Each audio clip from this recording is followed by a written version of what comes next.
Welcome to StarTalks powered by Advotalks. Today, we have with us our esteemed guest, passionate advocate for privacy rights, Mr. Jamal Ahmed. Jamal is a world-class privacy practitioner, an award-winning global privacy expert, and an international speaker. He is an author of internationally bestseller book from London, UK. Jamal is a prominent figure in the field of data protection, known as the King of Data Protection, given by BBC. And he is a global privacy consultant and has served clients across 6 continents. Jamal is well recognized in the data protection area with the title King of Data Protection, as I mentioned. He is also an international speaker and recently spoke on a topic, Amazon Ring Doorbell Camera Privacy with BBC. And he is a numero uno in Privacy Career Podcast and founder of the Privacy Pros podcast. Today, Jamal has joined us in Star Talks to express his views on successful career in data privacy and tips to build an influential personal brand. I should admit that I'm quite excited to host him. With that, I warmly welcome Mr. Jamal Ahmed to our talk show, Star Talks, powered by Advotalks. Welcome to the show, Jamal. Thank you so much, Raj. Thank you for having me here, and thank you for such a kind introduction. Right.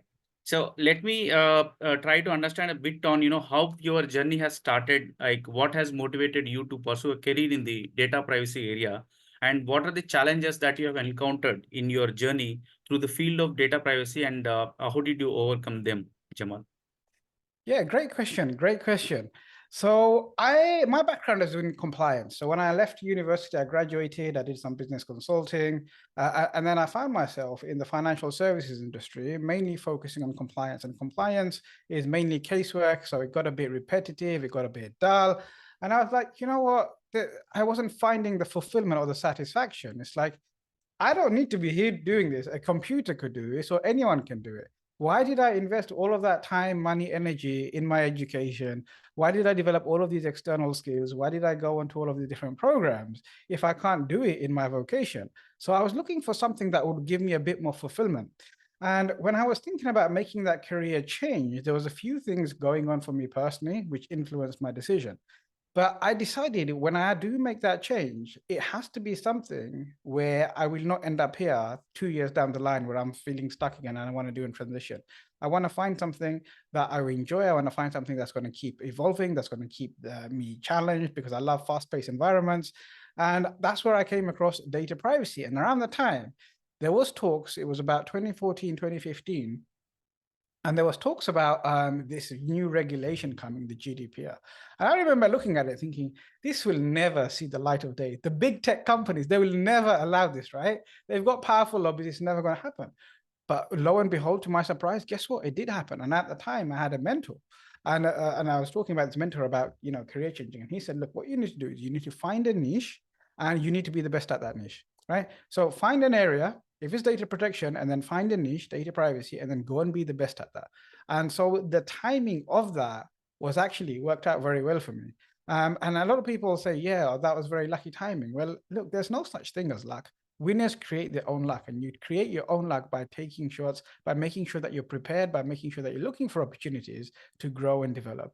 And so that's how I transitioned. And that was my main reason for transitioning into data privacy is I wanted a challenging, rewarding role that fulfills me and allows me to make the most of the skills and knowledge that I've been working on this whole time. Great. I'm quite impressed with that. Winners have to create their own luck. And I think like so far you've been doing pretty much great, Jamal. I wanted to understand from you like how the data privacy in specific as an industry has evolved in the recent years and what implications does this have for the aspiring professionals? Okay, so over the last 5 years, it has changed significantly for the better. Like 5 years ago, there wasn't really a data privacy industry. Yes, there was data protection. There might have been officers in some large companies that dealt with data protection. But mainly across the board, what we saw was there was one person who was doing their own job, and then they was appointed with some data protection responsibilities. And then it might have evolved to one person doing it all. But now what we can see is that people are taking data protection and data privacy more and more seriously. Now, number one is, yes, there is a regulation, which means that you have to pay more attention. Previously, across Europe, we had the Data Protection Directive. And depending on which member state you lived in, the fines were capped at around 500,000. And so a lot of businesses found that it was within their risk appetite to actually put 500,000 to the side, and the cost of compliance was greater than that, so they'd rather pay the fine. But as people's perceptions changed, as the public demand more privacy, as we move towards this digital economy where everything has become digitized, people are caring more about privacy. Newspapers are reporting about data privacy breaches. Public expectation is now that you will look after my privacy, or I'm not going to do business with you. I will do business with the people who I trust with my data. So we can see there's been a shift from a regulatory point of view. There's been a massive shift from a public point of view. And now public organizations, the media, much more people than just the regulators are actually holding companies to account. And what fast forward thinking companies are realizing, the ones that are leading the industry, is that the new currency is data. The new currency is trust. And unless you can show that you're handling people's data responsibly, you won't have data and you won't have trust, which means you're not going to be around for much longer. And this is why we see companies like Apple, companies like Amazon saying, hey, this is a great product. Buy our product. Come and buy our services because we care about your privacy. They're not telling you about the features of the camera. They're not telling you about the cost benefits. What they're telling you is we protect your privacy because they know that's what the public is interested in right now. And as long as you understand what the public wants, as long as you can show that you're aware of commercially what the expectations are, then there is no reason why you won't have a thriving role as a data privacy practitioner. For those aspiring to come into the field, all you have to do is look at the cybersecurity industry. They are about 10, 15 years ahead of the privacy industry. And if you look at what's going on there, if you look at the opportunities there, if you look at the kind of reward people are getting and the fulfillment they're getting from those roles, then it's something to get excited about because we are still in, I wouldn't even say infant, we're probably still at a toddler stage in the industry. More and more teams are growing, more and more people and more companies actually require world-class data privacy practitioners. And if you look on any job market anywhere in the world and you type in data privacy, you will see there is an abundance of opportunities. But the challenge is, at the same time, if you go on somewhere like LinkedIn, you see there is an abundance of people looking for roles who have the certifications. So if there's jobs available and there's people on the market, why isn't that getting filled? And the reason is too many people are relying on just self-certifying, self-studying to get a certification. And you think just because you have a certification, someone's going to knock on your door and offer you a job. The bad news or the good news, because this is an epiphany moment for you, is getting certified, having a couple of letters after your name doesn't mean anything. Okay, yes, it might help you past the initial application stage where the computer or the applicant tracking system says, has this person got these qualifications? If not, we won't even look at their CV. But the moment the recruiter or the hiring manager picks up the code and they start asking you questions and you can't explain things, or you're just regurgitating what you've read in a book or what you've heard on a webinar, they're like, okay, this person probably doesn't have the knowledge.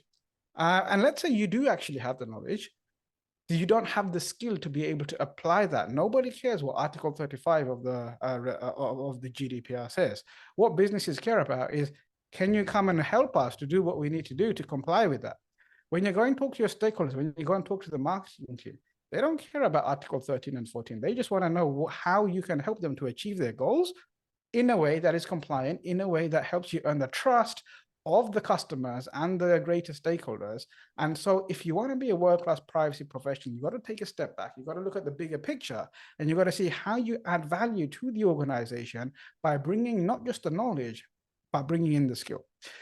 One of the biggest frustrations I hear from a lot of people is nobody wants to hire me because I don't have experience. And if I don't get the experience, how will they hire me? Trying to come to that point, like you mentioned, definitely there are a lot of professionals out there, but they are not able to pick the specific role. So I am just trying to make over like what is that key skill that the employers are actually looking, and the qualifications maybe, and something extra like you mentioned, even having a certification doesn't mean a lot, right? The business and the enterprises are looking for something else. What exactly is that, the professionals should have and adopt? The most important skill is being able to speak to people in a language they understand. So what that means is you have to take the law and you have to break it down as you would to a child almost, right? Or let's say a teenager. And the teenager needs to understand what they need to do. That's the biggest skill. It's all about communication. It's all about able to take complex information and distill that in a pragmatic and practical manner. No amount of books that you read, no amount of webinars that you attend, no amount of some podcasts you listen to is going to help that. What you need to do is you need to get some hands-on experience. That's the best thing you can do. And a lot of people say, well, no one's hiring me. You don't need to be hired in a job to get hands-on experience. Look at the company you're in now.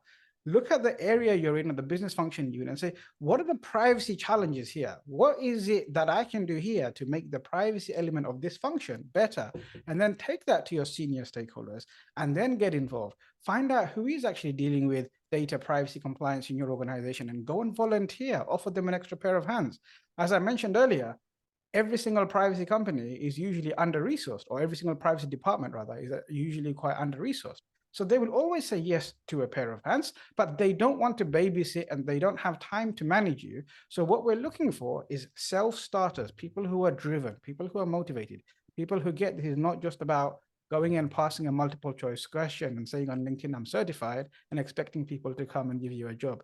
It's about really understanding what's important to the people that you're going to be working with and how you communicate the privacy values to get their buy-in so you can help them achieve the business goals whilst focusing on data privacy and getting trust of your stakeholders. Absolutely. That's a great piece of advice for, the aspirants actually who are looking for a career into the data privacy. As you mentioned, just you need not be working in a company to get the hands-on experience, but there are a lot of aspects to look into and then gain that so-called thing.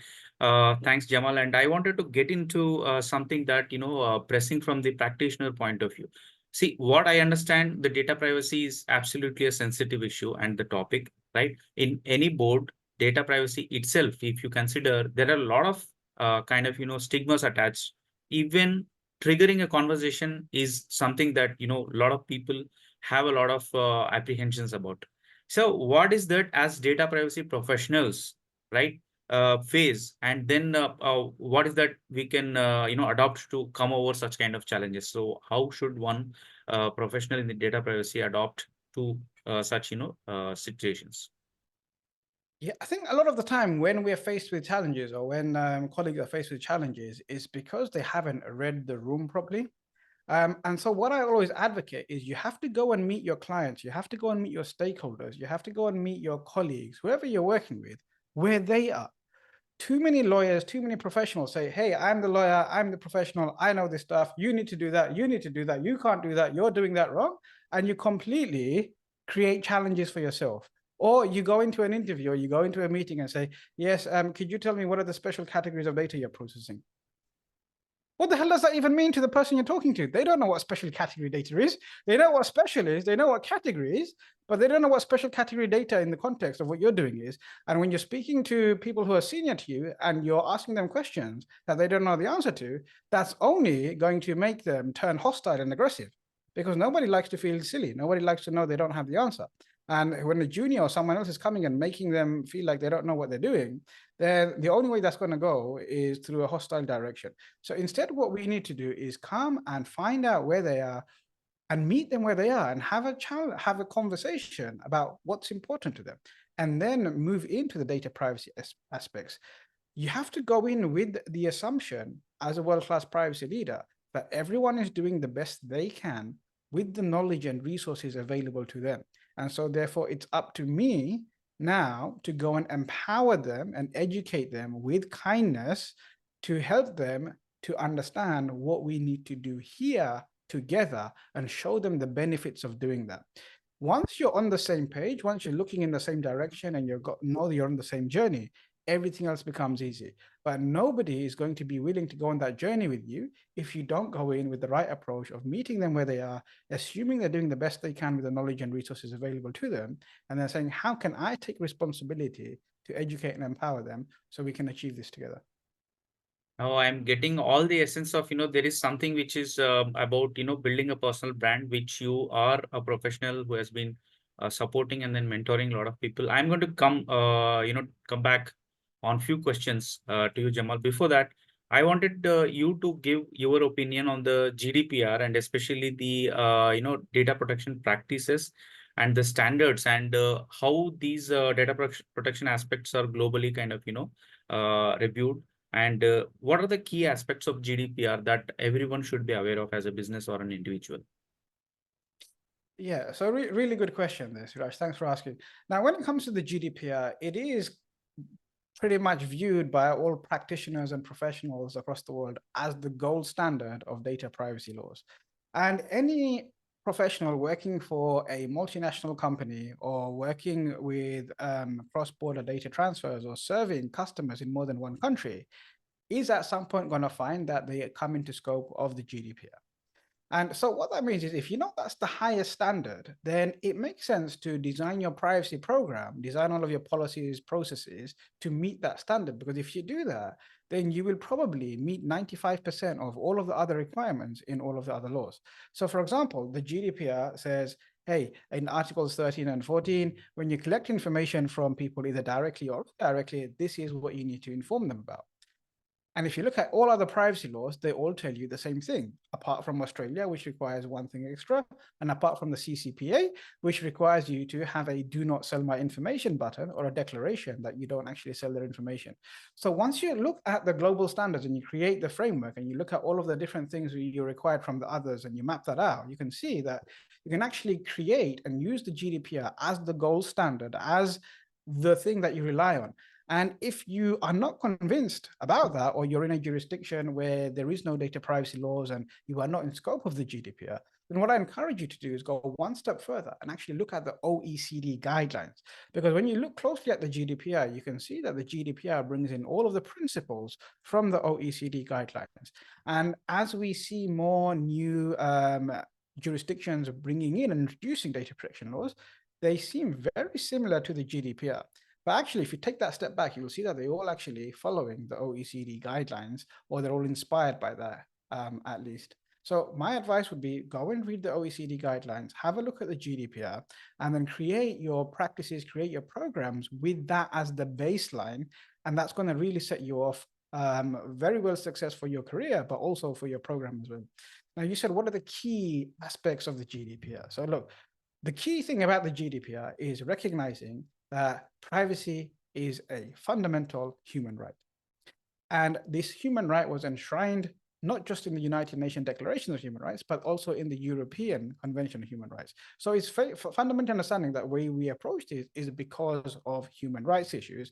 And why did we get there to begin with? Well, because of all of the terrible things that was happening in Europe where people's rights were being violated. So once you understand why we need this and that 6 million people had to die for this to become even a recognized thing to be protected, then you realize the importance of the role you're playing. Then you realize, hang on, this is a very enormous responsibility that I've got.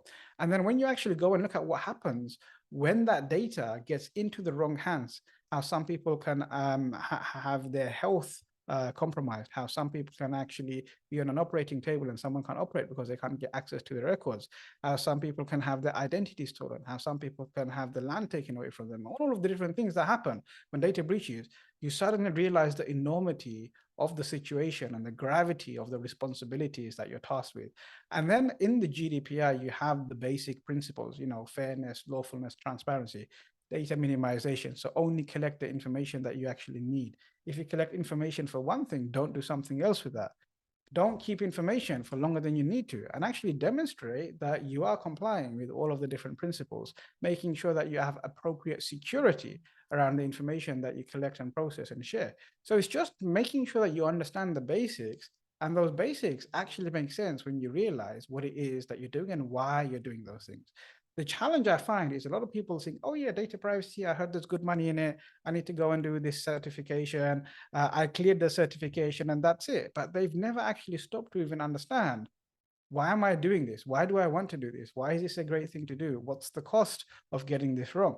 And when people actually take that moment to actually appreciate data privacy and creating data privacy and the responsibilities that come with it, I think it's going to be very difficult for them to find another career path that is equally as fulfilling. Right, that brings me really, there are a lot of pain points that the aspirants may be kind of facing. With your expertise, which is on building a personal brand, I wanted to take back some lessons, Jamal. So, what do you suggest? Like, what is that which is important in building a personal brand, especially in the data privacy field, and what steps can professionals adopt to be a successful person in this very field? Okay, great question. So we're talking about your personal brand, which is about your reputation, but there's four things that you need before you even start thinking about your reputation, right? So this is what you need to focus on. And you need to focus on this sort of first, you need the knowledge. Once you have the knowledge, you need the skills, that is applying the knowledge. Just having knowledge on its own doesn't do anything. You need the skills, which means you can apply that knowledge. Then you need the network, you need the right people around you, and then you need to go and gather resources. And once you have those four things, now you start thinking about your reputation. Those are the five things you need to be successful in any industry. But specifically data privacy, once you've got those four or you're working on those four, then you need to start working on your reputation, because you're going to be competing with lots of people. You're not just competing with candidates in your city, in your country. Sometimes you'll be competing with candidates globally. And one of the things businesses are really open to is bringing in talent from different parts of the world, because they know that they offer the value. So how do you make your CV? How do you make your application? How do you as an individual stand out when you're competing with people all over the world? And that's where your personal branding comes in, because everyone's CV is going to be based on their education. Okay, education, there might be different institutions, but overall, everyone's going to have some kind of education and you're not going to compete too much there. And if you haven't been to one of the finest institutions, such as a Ivy League or a Russell Group, then obviously you're already at a disadvantage. Then you go and look at people's experience. What have they actually achieved? What experience do they have? And everyone will have a couple of years of experience. Some people will have more experience that's relevant. Some people will have less so. But again, there's still nothing standing out. Okay, I have the certifications. Okay, so does everybody else. So why should they hire you over anyone else? And that's where the personal branding comes in. It's actually making sure your reputation precedes you. So before they even meet you, they've looked at your LinkedIn, they've looked at your CV, and they can see, hang on, this person, there's something that stands out about them.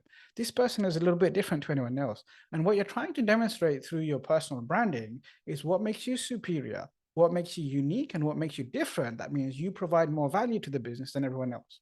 Now, as somebody from a minority background, you already have a disadvantage. Like the data speaks for itself. You already have a disadvantage. So somebody like me is already disadvantaged. So why would they hire me for those top tier roles over people who are naturally more advantaged when you look at their background, when you look at their cultural upbringing, all of those other things? So I have to do something that makes me stand out more than them, which means I have to really focus on my personal brand, which means I have to focus on showing people the value I bring to the table. Now the question becomes, how do I do that?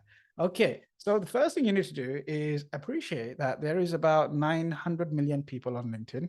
And out of those 900 million, only 10% of people are actually showing up on the platform and engaging in other people's content. But only 1% of the whole of those 900 million people are actually creating content, which means the people creating content are the people creating value. So what I would encourage you to do is to show what you know. And a lot of people think, oh no, I don't want to put myself out there. I'm shy. What if people say this and say that? Don't worry about it, right? Mistakes, make mistakes. That's the way to learn. Like, go and say something, say, this is my understanding of it. Please feel free to correct me or add. And then you have conversations and then you start feeding your network. And a lot of the roles that I've had has been through networking. Most of the projects I apply for, they don't come because I've applied for them. The jobs I used to get, they didn't come to me because I applied for them. But recruiters and hiring managers saw something about me and they would contact me. And if you speak to the mentees in the Privacy Pros Academy, you can see that that's exactly what happens, because we really focus on the personal brand. And personal brand doesn't mean repost somebody else's stuff. It doesn't mean copy and paste something. It means take a topic and give us your take on it. And that shows that you have the insight, that shows that you actually know your stuff, but it shows that you're someone that's creating value and it makes you stand out. Because when I look at 10 people's CVs or 10 people's LinkedIn profiles, I won't see any activity on theirs other than them liking or reposting other people's stuff. But when I come to your profile, I'll be like, wow, this person must be really passionate. This person really knows their stuff.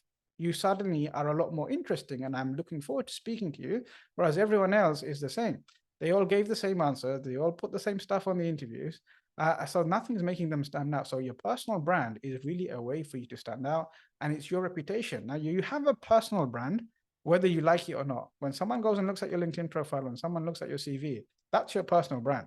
So you can either leave it to chance and be like everyone else, or you can be part of the 1% and actually say, I'm going to actively focus on building this. And you have to be consistent and you have to show up. And as long as you do that, at some point you will hit the tipping point and your whole career, your life, everything will transform for you.